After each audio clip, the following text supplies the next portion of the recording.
homilani nogiron qilib qo'yishi mumkin bo'lgan 5 ta xatolik. Birinchisi, foliy kislotasiz boshlangan homiladorlik. Bu holatda tanangiz yangi qurilmoqchi bo'lgan hayotni zaif poydevorsiz qoldiradi. Ikkinchisi, asab va g'azab to'foni. Tanangizdagi har bir stress homilangizga jimgina zarba beradi. Uchinchisi, o'z boshimchalik bilan bilib bilmasdan dori vositalarini, ayniqsa antibiotiklarni qabul qilish. Chunki ular siz bilmagan homilaga salbiy asoratlarni keltirib chiqarishi mumkin.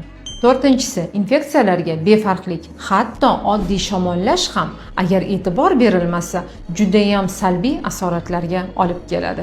Va beshinchi, hozirgi kunda urfga kirgan xatolik homilador qizlarimiz orasida chekish hamda ichish. Yodda tuting, har bir tutatilgan sigareta hamda har bir ichilgan tomchi jajji yurakni bo'g'adi. Sog'lom farzand dunyoga keltirishni xohlasangiz, ushbu xatoliklarga aslo yo'l qo'ymang.